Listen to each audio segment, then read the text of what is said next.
हमारी ये सबसे ज़्यादा चर्चा उसी बात की हुई, शायद किसान आंदोलन का जो बाद में स्वरूप बदला, जो सरकार दबाव में आई, उसका एक कारण आप बने। तो ये कारण क्या था? सिर्फ आपके अपने लोग थे या आपको लग रहा था ये कुछ ऐसा गलत हो रहा है जो इतिहास के पन्नों में भी लिखा जाएगा? ये जो हाल चल रहा है इस समय डेमोक्रेसी का, बीबीसी की डॉक्यूमेंट्री बंद कर दी जाती है, बाकी अगर आप तो हाल देख ही रहे हैं, सारे चैनल्स खरीद लिए जाते हैं, मीडिया का गला बंद कर दिया जाता है, तरह तरह की उनको परेशान किया जाता है। ये कभी आपने इमरजेंसी के दौर में भी इतना बुरा हाल नहीं नहीं, कभी नहीं। तानाशाही बहुत रही, बहुत दौर रहा, लेकिन ये देश धार्मिक आधार पर जिस तरह खड़ा कर दिया गया है, हिंदू बनाम मुसलमान, सबसे खतरनाक चीज यही थी। बाकी जो देश के राज्यपाल हैं वो आपसे ईर्ष्या नहीं रखते क्योंकि उनकी स्थिति केवल एक स्टैम्प की हो गई है, मोहर लगाओ बस।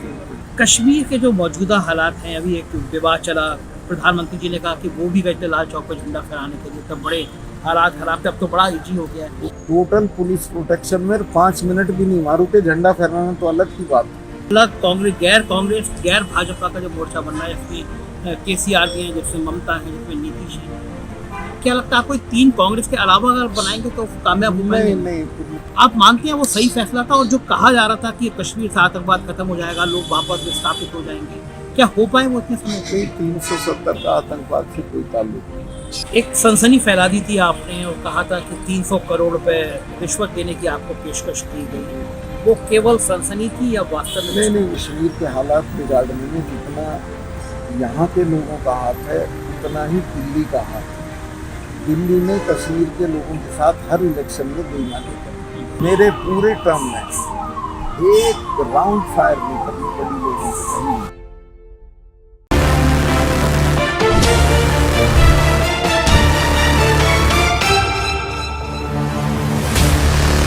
नमस्कार, मैं हूं संजय शर्मा, आप देख रहे हैं 4PM न्यूज नेटवर्क। आज मैं आपको एक ऐसे शख्स से मिलवाना चाहता हूं जिसकी बहादुरी के किस्से पूरे दुनिया में सुनाए जाते हैं। प्रधानमंत्री नरेंद्र मोदी, बीजेपी कहती है वो दुनिया के सबसे ताकतवर नेता हैं, वो युद्ध रुकवा देते हैं, उनकी पार्टी में कोई बोल नहीं सकता, और पार्टी नहीं, पार्टी के अलावा संवैधानिक पदों पर बैठे लोग भी नहीं बोल सकते, चाहे वो चुनाव आयोग हो या प्रदेश का कोई भी राज्यपाल हो। लेकिन आप क्या कल्पना कर सकते हैं कि उसी पार्टी के अंदर के कुछ नेता जो राज्यपाल बने, उसमें एक राज्यपाल ऐसा भी था जिसने प्रधानमंत्री नरेंद्र मोदी के पसीने छुड़ा दिए, और प्रधानमंत्री चाहकर भी कुछ कर नहीं पाए। मैं इतना कह रहा हूँ, इतने से आप समझ गए होंगे, जिस राज्यपाल के रहते जम्मू कश्मीर में 35A हटाई गई, वो बहादुर राज्यपाल, आज पूर्व राज्यपाल मेरे साथ हैं। सतपाल मलिक जी, बहुत बहुत स्वागत है आपका। और मैं आपकी तारीफ इसलिए कर रहा हूँ कि एज ए मीडिया पर्सन आपके जो बयान सोचते थे हम लोग, तो हम सोचते थे कि आज आपका राज्यपाल के रूप में आखिरी दिन होगा। आपको भी लगता था ऐसे बयान देने के बाद? कहते थे आपको डर नहीं लगता था, मुझे कुछ नहीं लगता। डर जेब में रखता हूँ, इस्तीफा जेब में रखता हूँ। आप एक ऐसे नेता के रूप में भी स्थापित रहे हैं जो अपनी बेबाकी के लिए, चाहे जनता दल में रहे हो, उसके बाद रहे हो, अपनी बेबाकी के लिए जाने जाते हैं। इस दौर में क्या ये बेबाकी खत्म हो गई है? किसी की हिम्मत नहीं पड़ती? कारण क्या है? लोग कहते हैं कि अब कोई बोल नहीं सकते। कारण सबके वेस्टेड इंटरेस्ट। एक तो आदमी बहुत छोटी छोटी चीज़ों से बंधा हुआ है, मेरा पद है, मेरा मकान है, मेरा ये है, जो मिल जाता है उसके आगे का सोचता है। अब मुझे किसी दोस्तों ने सजेस्ट किया कि तुम नहीं बोलोगे तो वाइस प्रेसिडेंट हो जाओगे। मैं तो अभी भी वेंकैया जी रिटायर होंगे तो देख लेना, 4 दिन बाद अगर कुत्ता भी उनके लिए रास्ता छोड़ दे, लेकिन जो लड़ेगा वो सदियों तक याद किया जाएगा। तो मुझे इसकी कोई चिंता नहीं है। मेरा तो चूँकि मैं जिनमें पैदा हुआ हूँ, अगर उनके लिए नहीं बोलूँगा तो लानत है मेरे ऊपर। हमारी ये सबसे ज़्यादा चर्चा उसी बात की हुई, शायद किसान आंदोलन का जो बाद में स्वरूप बदला, जो सरकार दबाव में आई, उसका एक कारण आप बने। तो ये कारण क्या था? सिर्फ आपके अपने लोग थे या आपको लग रहा था ये कुछ ऐसा गलत हो रहा है जो इतिहास के पन्नों में भी लिखा जाएगा? देखिए, कुतिया मरती है तो भी इनका कंडोलेंस जाता है उसके लिए, और 700 किसान इनके घर से 10 किलोमीटर की दूरी पर मरे, इन्होंने उनके बारे में सोचा तक नहीं। कंडोलेंस तो बिल्कुल अलग चीज़ है। तो मुझे एक आत्मग्लानि हुई कि यार मैं यहाँ राजभवन में बैठा हूँ और हमारे वर्गों के लोग, मैं चरण सिंह जी के साथ काम किया, वो कहते थे कि अपने वर्गों के सवाल पे कभी समझौता मत करो, चाहे जो छोड़ना हो। तो मुझे लगा कि नहीं, तब मैं इनसे मिलने गया और वो पहली और आखिरी मुलाकात थी मेरी उनसे। और उसी में मेरा इनसे मैंने कहा कि साहब ये बैठे हैं, इनको आप कुछ ले दे के निपटा दो। बोले चले जाएंगे, वो सीरियसली ले लिया, चले जाएंगे। तो मैं कहा ये तब जाएंगे जब आप चले जाओगे, आप इनको जानते नहीं हो। ये बात आपने उनसे कही? जी। और मैंने कहा ये सिखों के गुरु थे, उसने 4 बच्चे अपने कटवा दिए थे, समझौता नहीं किया था। कुछ ले दे के निपटा दीजिए ताकि उनकी बात रह जाए, आपकी रह जाए। उस वक्त जो एरोगेंस लेवल बहुत था, लेकिन बाद में तो माफ़ी मांग के वो किया।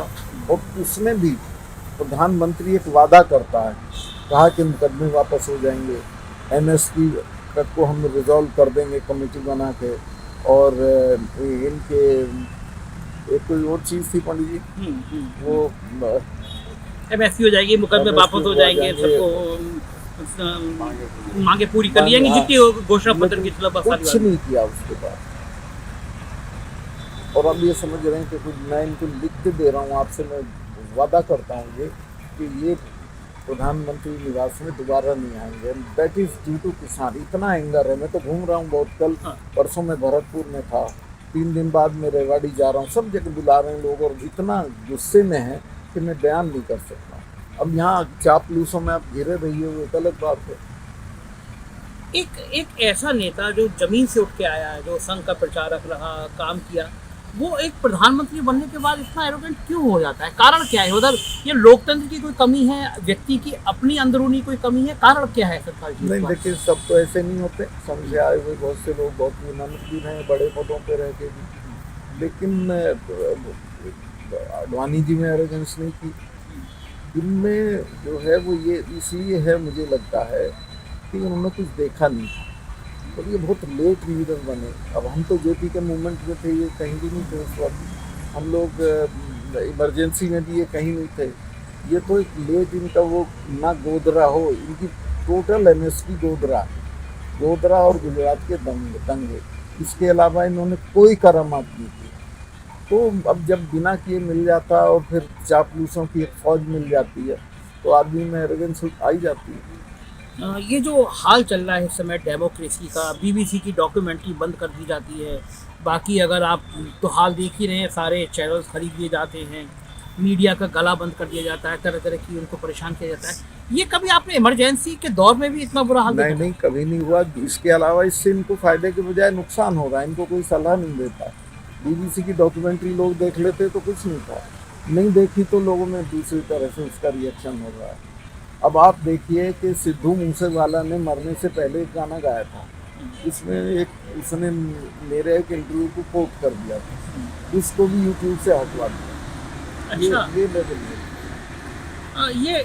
ये प्रतिबंध, आपने तो लोकतंत्र को बहुत समझा है, ये प्रतिबंध कितना लंबे चलते रहते हैं? मतलब जनता इनके विरुद्ध खड़ी होती है, जनता सिस्टम इन्हीं के विरुद्ध खड़ी होती है, आपको उठा के फेंक देती है, फिर डस्टबिन में होते हैं आप, फिर कोई आपको याद नहीं करता। एक सनसनी फैला दी थी आपने और कहा था कि 300 करोड़ रुपए रिश्वत देने की आपको पेशकश की गई। वो केवल सनसनी थी या वास्तव में? नहीं, मुझे पेशकश नहीं की गई। वो 2 मामले थे, और शायद ये मेरे मुझसे उसी से नाराज हुए हूँ, जिसमें एक में अंबानी था और एक और मामला था। उन दोनों में मुझे ये बताया गया वहाँ कश्मीर में, अब मैं उनके नाम नहीं लूँगा, जो अफसर थे उन्होंने कि साहब इनमें 150 करोड़ रुपया दिया जा रहा है। दूसरे संघ के प्रचारक है राम माधव थे। राम माधव। और उसका मेरे पास सबूत ये है कि जिस दिन मैंने उसको कैंसिल किया, वो अगले दिन सुबह 7 बजे बिना नहाए धोए राजभवन आए, और मैंने कहा कैंसिल कर दिया क्या? मैं कहा कहने चिट्ठी चली गई। मैं कहा चली गई, तो मैं तो उसको नहीं बदलने वाला था। तो मैंने कहा भाई मुझे तो 5 कुर्ते पजामे में आया हूँ, मैं ऐसे ही चला जाऊँगा, पर मैं ये करूँगा नहीं। और अंबानी का कहा, साहब अंबानी का, मगर अंबानी अल्लाह नहीं आए थे। वो केस था, मैं थोड़ा एक्सप्लेन कर दूँ। ये इंश्योरेंस, अच्छा। इंश्योरेंस का माने जैसे अपने यहाँ हेल्थ वाला, हाँ। कि उनको सरकारी हेल्थ की सुविधाएँ मिलेंगी, जो 8,500 रुपये जिसका कटेगा सरकारी कर्मचारी का, रिटायर्ड का 20,000, रिटायर्ड को 20,000 देने पड़ेंगे। तो मैंने कहा जब हमें CGHS में एक ढेला भी नहीं देना पड़ता, तो यहाँ क्यों नहीं हो सकता ये? और उन्होंने जो शॉर्टलिस्ट किए थे 5 या 6 अस्पताल, वो 3rd रेट अस्पताल थे। कोई बढ़िया अस्पताल भी नहीं था, मगर ये चीटिंग मैंने नहीं करने का इसको, तो मैंने उसको फाइल को मंगा के वापस और कैंसिल कर दिया। एक और था जिसमें वो क्या बोलते हैं वो पावर का था, उसमें जो सबसे बड़ी गड़बड़ थी वो ये थी कि जो सरकार एक लेवल तय करती है कि इस तक हम देंगे, उससे भी 35% बढ़ा के दे रही थी सरकार। तो मुझे खुद चीफ सेक्रेटरी ने कहा साहब ये तो इरेगुलरिटी है, मैं कहा इसको मत करो साले, तो कैंसिल कर दिया उसको। तो मुझे लगता है कि अंबानी जिसको आप हवाई जहाज में ले जाके और वो क्या बोलते हैं रफाल का काम दिलवाते हैं, उसका कोई सौदा कैंसिल हो जाए तो कल्पना नहीं कर सकते। लेकिन मैं गया इनके यहाँ तीसरे दिन और मैंने कहा साहब ये 2 मामले थे, ये मैंने कैंसिल कर दिए, मैं नहीं करूँगा, अगर आपकी किसी में दिलचस्पी हो तो मुझे हटा दो दीजिए दूसरे। नहीं, नो कॉम्प्रोमाइज ऑन करप्शन। ये कहा प्राइम मिनिस्टर? हाँ, मैं उनको इस बात की तारीफ करूँगा। एपरेंटली उन्होंने मुझे कहा कि नहीं there should be no compromise on corruption. उसके बाद प्रेशर कभी अंबानी के लोगों ने आपसे मिलने की कोशिश करी, सन के लोगों ने आपसे कहा? तो आउट ऑफ रीच का था। अच्छा, वो कोई इनको नहीं मिलता था, ना मैं मिलता था। मेरे यहाँ दरवाज़ा खुला था राजभवन का, कोई भी किसी भी वक्त बिना टाइम लिए भी आता था, मिलता था। और उस क्राउड का कोई मेरे यहाँ एंट्री नहीं थी, क्योंकि मुझे पता था कि जब मैंने किया है तो मेरा जो होगा मुझे अंदाज़ा था उसका, इसलिए मैंने बहुत सावधानी बरती। मतलब जो ये लाइन है कि देश अंबानी चलाते, उस लाइन से आपको भी लगता था कि देखिए साहब, इस देश को तो ये बड़े बड़े राजे महाराजा धिराज मुगलिया एम्पायर चली गई, इनकी तो कोई औकात नहीं है। तो टाइम थोड़े शॉर्ट टाइम के लिए आते हैं, और फिर पैसे वाले की तो कोई ताकत नहीं होती, उसे तो मामूली आदमी डिस्ट्रॉय कर सकते हैं। सतपाल जी, तानाशाही बहुत रही, बहुत दौर रहा, लेकिन ये देश धार्मिक आधार पर जिस तरह खड़ा कर दिया गया है, हिंदू बनाम मुसलमान। सबसे खतरनाक चीज़ वही थी, जिस तरह से इस देश में विभाजन किया है, हर चीज़ को आप हिंदू मुस्लिम कर देते हो, हर मौके को आप हिंदू मुस्लिम कर देते हो, तो इससे तो आप समाज को कमज़ोर कर रहे हैं। आपको अभी सीबीआई ने भी बुलाया था पूछताछ? सीबीआई ने जिस दिन में रिटायर, अभी जो मेरे साथ के टर्म के लोग हैं उनमें कोई रिटायर नहीं हुआ पंडित। मुझे बिल्कुल 2 घंटे का भी टाइम नहीं था। जब मैं बुलंदशहर में बोल रहा था, मेरी मीटिंग थी 4 तारीख को, 3 तक का मेरा टर्म था, तो 3 की शाम को मेरा वो भेज दिया, मेरे यहाँ रिचार्ज लेने वाला था, तो मैं तो बुलंदशहर में था। वहाँ प्रचार भी किया इन भाई लोगों ने कि तो गवर्नर नहीं रहेंगे, तो लोगों ने कहा कि नहीं रहेंगे तो हम ज़्यादा आएंगे, तो बहुत बड़ी मीटिंग हुई, मेरे फ़ोन में भी है। तो जैसे ही वो मीटिंग ख़त्म करके मेरे एक रिश्तेदार थे वहीं लखावटी में, उनके चाय पीने गया, तो वहीं मुझे फ़ोन आया दिल्ली से, तो सर हम आपको ऑफिस में तो बुला नहीं सकते, आप हमारा वो है गेस्ट हाउस इसमें अकबर रोड पे, वहाँ पर आ जाइए, कुछ आपसे बात करनी है। ठीक है, तो मैं गया, तो इनका वो जॉइंट डायरेक्टर था, एक एसपी लेवल का था, दो IPS थे। तो मैं कहा बताओ भाई, कहने के लिए कुछ नहीं, हम सिर्फ इसकी बैकग्राउंड जानना चाहते हैं जो आपने बात बोली थी। तो मैंने बता दिया, मैं कहा हाँ ऐसे ऐसे था, चर्चा थी सेक्रेटरीज में थी, सब जगह। मुझे डायरेक्टली जरूर किसी ने ऑफर नहीं किया, लेकिन आई वॉज स्मेलिंग इट, तो मैंने कैंसिल कर दिया। फिर मैंने कहा कि अगर तुम जांच ही कर रहे हो तो लिखो, इसमें 4 लोग जो इम्पोर्टेंट इन्वॉल्व हैं, वो चारों प्रधानमंत्री के लोग थे। अंबानी था, ये राम माधव था, और मैं जब भी इनसे मिलने जाता था तो मुझे कहते थे हसीब राबी से मिले कि नहीं मिले आप। मैं उससे जानता नहीं था, मुझे पता था कि व्हीलर डीलर है वो, और उसने जम्मू कश्मीर बैंक का चेयरमैन रहा है, मिनिस्टर रहा है महबूबाबाद गवर्नमेंट में। तो एक दिन उसका फ़ोन आया तो मैंने बुला लिया, चाय वाय मंगवाई, बताए थे, तो वो दलाली का केस लिए हुए थे। मैंने कहा राबी साहब मेरे यहाँ नहीं होता है, आप बहुत पावरफुल हैं, प्रधानमंत्री आपके बारे में बड़े चिंतित रहते हैं, आप उनसे कोई दूसरा आ जाए, कोई ट्रांसफर, मेरे तो 2 ट्रांसफ़र हो चुके हैं, हो जाए कोई और कर देगा, मैं नहीं करूँगा। फिर मैंने इन्हें जाके बताया कि वो आए थे मिलने, क्या हुआ, मतलब वो दलाली का काम ले रहा था पावर सेक्टर का। मैंने मना कर दिया, मैं नहीं करूँगा, तो चुप हो गए। तो मैं कहा अगर आपको जाँच करनी तो इन चारों की करो, और मुझे आप तब फ़ोन करना जब इनकी जाँच कर लो। मुझे अभी तक तो कोई खबर नहीं। ये बाकी जो देश के राज्यपाल हैं वो आपसे ईर्ष्या नहीं रखते क्योंकि उनकी स्थिति केवल एक स्टैम्प की हो गई है, मोहर लगाओ बस। सब जैसे राजभवन की राज्यपाल की बड़ी सुविधाएं होती हैं, कोई इसे छोड़ना नहीं चाहता है, फिर उसके आगे की संभावनाओं में लोग लपेटे रखते हैं, अब ये हो जाओगे, इससे आगे ये हो जाओगे। अच्छा, आपने इस बात के लिए कभी शुक्रिया नहीं किया कि आप अकेले ऐसे नेता थे जो लगातार मोदी पर हमला कर रहे थे, तब भी आप कई महीने तक कंटिन्यू गवर्नर बने रहे, हटा क्यों नहीं पाए वो आपके? इसकी मेहरबानी है, इसने उसको इतना चला दिया मेरे लिए कि किसानों के, मैं अभी परसों ओडल एक गांव है जहाँ की महारानी भरतपुर थी, इसके नाम पे एक गर्ल्स कॉलेज है जिसकी स्ट्रेंथ है 7,000। तो उन्होंने मुझे रास्ते में रोक लिया था लंच के लिए, तो उसके चेयरमैन है हर्ष कुमार सिंह, वो मिनिस्टर हैं बंसीलाल सरकार में 2 बार MLA रहे। तो पंडित जी उन्होंने कहा कि भाई 370 और ये सब तो अपनी जगह है, लेकिन जिस दिन आप किसानों पर बोले हो उस दिन आप घर घर में चले गए। उनको ये भी था कि इसका रिएक्शन होगा, वो तो अब भी होगा, ऐसा नहीं। ये जितना मुझे छेड़ेंगे या दुखी करेंगे कि मकान ना दें, सिक्योरिटी ना दें, तो किसानों में बात फैलती है, वो तो रिएक्ट करते हैं अपने आदमी के लिए। ये लोग कह रहे हैं कि आप सिर्फ एक जाट नेता के रूप में स्थापित होना चाहते थे, इसीलिए आपने इतना ज़्यादा हमला किया। जाट नेता तो मैं जब पैदा हुआ तो तभी से स्थापित था, मैं चरण सिंह जी का नंबर 2 रहा हूँ। वो कोई कारण नहीं था, मेरा कारण बिल्कुल जेन्युइन था कि इनके साथ जाती है। कश्मीर के जो मौजूदा हालात हैं, अभी एक विवाद चला, प्रधानमंत्री जी ने कहा कि वो भी गए थे लाल चौक पर झंडा फहराने के लिए, तब बड़े हालात खराब थे, अब तो बड़ा इजी हो गया है। वो किसी ने फोटो देखा था जब ये गए थे, मुरली मनोहर जी और ये टोटल पुलिस प्रोटेक्शन में 5 मिनट भी नहीं मारू के झंडा फहराना तो अलग की बात है। और ये जो गया है लड़का, मैं तो इसकी पार्टी में नहीं हूँ, ये राहुल गांधी, जिस तरह का क्राउड कश्मीर में निकला ऐसा मैंने देखा नहीं कभी, और बर्फ पड़ती हुई में भाषण किया उसने। कांग्रेस की तरफ से कभी आपसे बातचीत की गई? नहीं, मेरा कोई संपर्क नहीं, वर्थवाइल आदमी से। पॉलिटिकल पार्टी को ज्वाइन करेंगे आप? बिल्कुल नहीं करूँगा, मैं अपनी आज़ादी बरकरार रखूँगा और न चुनाव लड़ूंगा, लेकिन जो लाइक माइंडेड लोग होंगे उनके लिए काम करूँगा। एक अकेले तो किसी बहुत ज़्यादा ताकत इकट्ठी नहीं करी जा सकती, आपके जैसा विचार जब किसी के साथ जुड़ता है तो ताकत बनती है। नहीं, इसमें मैं इनको, जैसे आज मुझे चटुनी मिलने आ रहे हैं, मिलने सब आते हैं, तो मैं उन सबों को कह रहा हूँ कि देखो तुम्हारी एकता नहीं है, क्योंकि तुम्हारे यहाँ सब प्रधानमंत्री के उम्मीदवार हैं, मेरे अलावा एक ही रास्ता है कि तुम एक के मुकाबले एक उम्मीदवार लड़ाओ, जो VP सिंह ने किया, 1 वर्सेस 1।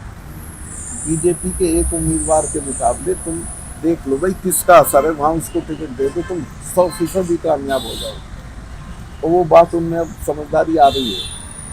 ये जो एक अलग कांग्रेस गैर भाजपा का जो मोर्चा बन रहा है, इसमें KCR भी हैं, जिसमें ममता है, जिसमें नीतीश है, क्या लगता है आपको 3 कांग्रेस के अलावा अगर बनाएंगे तो कामयाब हो पाएंगे? नहीं, कोई मोर्चा ना बनेगा, ना कामयाब होंगे। इनका एक ही रास्ता है कि सब अपना अपना एरिया ऑफ इन्फ्लुएंस सिलेक्ट करके उसके दूसरे के लिए छोड़। आखिर में कश्मीर की बात करता हूँ, आप रहे वहाँ पे, आपके साइन से आपके अनुमोदन के बाद वहाँ पे हालात ठीक हुए और आपने देखा वो कश्मीर का 35 हफ्ते के बाद, आप मानते हैं वो सही फैसला था? और जो कहा जा रहा था कि कश्मीर से आतंकवाद खत्म हो जाएगा, लोग वापस विस्थापित हो जाएंगे, क्या हो पाए वो इतने समय पे? 370 का आतंकवाद से कोई ताल्लुक नहीं। आतंकवाद वहाँ दूसरी वजहों से है। आतंकवाद तो अब इतना हो गया कि जाकर श्रीनगर में CRP के लोगों को, पुलिस के लोगों को मार रहे हैं। मेरे ज़माने में तो घुसता भी नहीं था टेररिस्ट मार। बेसिकली कश्मीर का हल फौज से नहीं, बेसिकली कश्मीर का हल वहाँ के लोगों की गुडविल जीत के, एक वहाँ ऑनेस्ट एडमिनिस्ट्रेशन दे के और तरक्की करके तब हल होगा, और हो जाएगा आसानी से। क्योंकि मैंने इसको देखा है, जिस दिन 370 हट रही थी अगले दिन, तो मुझे सुबह चिट्ठी भेजनी थी होम मिनिस्टर को, क्योंकि असेंबली होती तो वो भेजती, असेंबली थी नहीं तो मेरे पास पावर्स थी। मैंने वो होम मिनिस्टर की चिट्ठी लिखी जो राज्यसभा में प्लेस की गई, जिसके बेसिस पे वो हटा। तो मैंने ये महसूस किया कि अगर वहाँ गुडविल हमारी ना होती तो महबूबा कहती थी खून की नदियाँ बह जाएंगी, फारूक कहते थे मोदी कुछ नहीं कर सकते हैं, झंडा नहीं लहराया जाएगा, फलाना हो जाएगा। इन तीनों को गिरफ्तार किया, चिड़िया भी नहीं हुई और 370 हट गई। इसके नाम पे कश्मीर की सड़क पे कोई एक आदमी नहीं निकला जब तक मैं वहाँ।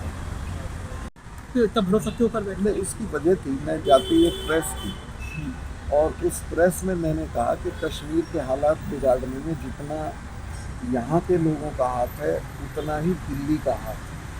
दिल्ली ने कश्मीर के लोगों के साथ हर इलेक्शन में बेईमानी करी। जिसको उन्होंने, अब ये आपका था जो सलाउद्दीन है वहाँ पे, हाँ, वो जीत रहा काउंटिंग, बाथरूम करने चला गया, वापस आया तो कहा तुम हार गए। ऐसे ये मलिक, यासीन मलिक, ये सारे लोग इलेक्शन लड़ रहे थे इस साल, इनको सबको काउंटिंग में इसमें उसमें हरा के एक तरफ किया। तो वहाँ जो, और एक साल तो जब बख्शी बने थे तो एक साल तो किसी का पर्चा ही नहीं छोड़ा, खारिज कर दिए थे। तो वहाँ लोकतंत्र कभी रहा ही नहीं। तो उससे लोगों ने तंग आके बंदूक उठाई। अगर आप लोगों को ताकत वापस दे दोगे तो ये झगड़े खत्म हो जाएंगे। बहुत सही बात की। तो और जब मैंने ये इंटरव्यू दिया उसके बाद उसने जो जिलानी थे हुर्रियत के, हाँ, उन्होंने कहा भाई गवर्नर साहब ने 50% सच बोल दिया। तो मैंने कहा साहब 50% आप सच बोल दो, ठीक है। सब ठीक हो जाएगा। उन्होंने मुजफ्फर बेग साहब जो इनके नंबर 2 थे अपने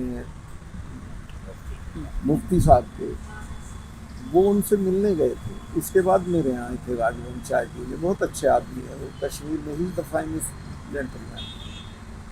तो मैंने कहा क्या बात हुई? कहने यार वो ये कह रहे थे कि इस गवर्नर की तो बड़ा कमाल का गवर्नर है, इससे तो सॉर्ट आउट हो सकती है चीज़ें। तो मैंने पूछा कि कैसे? कहने ये कह रहा था जब बात करता है तो दिल निकाल के हथेली पर रख लेता है, कोई तकड़म की बात ही नहीं करता। तो इससे तो हमारा डील हो सकती है। तो गुडविल आप बना के रखोगे तभी। तो सब ठीक है। मेरे पूरे टर्म में एक राउंड फायर नहीं करनी पड़ी लोगों से कहीं भी। पूरे कितने महीने रहते हैं मैं आप? कहा 14 महीने। 14 एक एक राउंड फायर था। टेररिस्टों का पुलिस का रहता है वो अलग है, लेकिन कहीं कॉमनर्स पे फायर नहीं करना। हाँ, ये बड़ी वही बातें मुझे लगता है सतपाल जी, जो लोकतंत्र को समझता है वो ऐसी बातें करता है। मैंने अपना फ़ोन नंबर सबको दे रखा है। सीधे बात करना। अपना फ़ोन खुद उठाता। रात के 2:30 बजे भी फ़ोन आता था, मैं उठाता। 2 घटनाएं और मैं बता रहा हूँ, तो मत चाहे यूज ना करें। अब एक लड़के का मुझे व्हाट्सअप आया, तो मैं कहा साहब मैं और मेरी बहन हम दोनों बोर्ड का इम्तहान दे रहे हैं और हम दोनों फेल हो जाएंगे, क्योंकि हमारी जो टपरी है वो बिजली की लाइन से 1.5 किलोमीटर दूर है और हमारे रोशनी का कोई इंतज़ाम नहीं। मैंने उसके यहाँ अगले दिन एक जापानी वो जन सेट और 6 बल्ब भिजवा दिए। तो उसने सारे कश्मीर में वायरल कर दिया कि मेरी एक व्हाट्सएप पे ये एक्शन हो गया। तो मैंने उससे कहा बेटे यही नहीं हुआ, मैं 15 दिन में तुम्हें लाइन खिंचवा के दूँगा। मैंने बिजली वालों को कहा कि उसके घर तक लाइन ले जाओ। तो आप हैरत करेंगे कि जिस दिन उसके यहाँ ट्रांसफार्मर गया है तो 3-4 गाँव के लोग ढोल बजाते हुए गाने गाते हुए ट्रांसफार्मर का ऐसा स्वागत कर रहे थे जैसे कोई उनका आदमी ही चीफ मिनिस्टर होके आ गया। तो उसका एक फ़ायदा होता है। बिल्कुल ठीक बात है, लोगों का भरोसा होता है। शुक्रिया सतपाल जी, आपने इतनी सारी बात बताई। तो ये थे सतपाल मलिक, और आप देख रहे थे कि लोकतंत्र में अगर कोई नेता अपनी ईमानदारी से, अपनी बेबाकी से काम करता है तो जनता भी उसको सर माथे बिठाती है। मुझे यकीन है आपको ये इंटरव्यू पसंद आया होगा। अपनी राय से जरूर अवगत कराइएगा। शुक्रिया, थैंक यू।